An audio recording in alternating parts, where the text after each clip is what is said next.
So we're being asked to evaluate this logarithm using the properties, and I've copied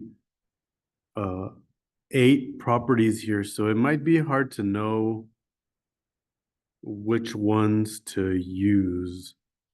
And before we look at the properties, actually, because there is a property that is in here that we can use directly, but I'd rather make sense of it more conceptually first, and remind you that, let's just use a variable. Let's use the variable q. That I can rewrite this as 12 to the cube equals 1. Now, some of you may recognize this pretty quickly, but it might be worth making a little table just because I want to build the concept, right? And then you'll see how easy it is actually to come up with the answer from the properties. But conceptually, I want you to remember that 12 to the first power is 12. 12 to the second power is 144. 12 to the third power, well, I'll need a calculator for that.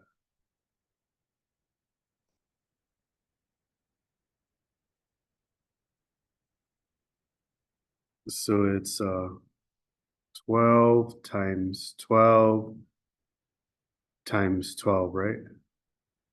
So that's 1728.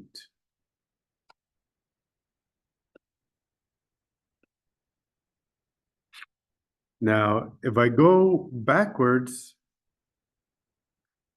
and take 1728 and divide it by 12, I get 144.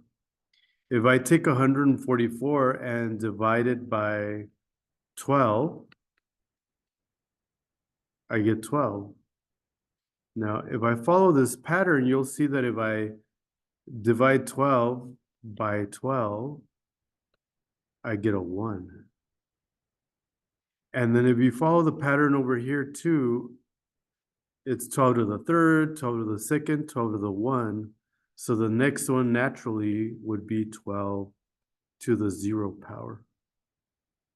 And so now you know that your Q is 0, right? Because 12 to the 0 power is 1.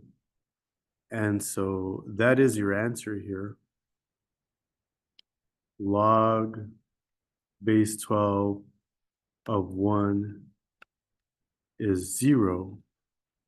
Now, that's, again, conceptually what we're looking at. Well, in that case, and once you understand the concept, then you can really apply the properties, and it's really this one that we should have focused on, even though there's 8 of them. And that's telling us no matter what the base is, in this case, the base was 12, right?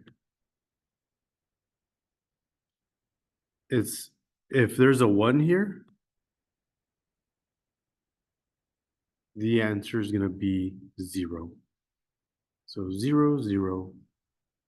That's the answer to this problem.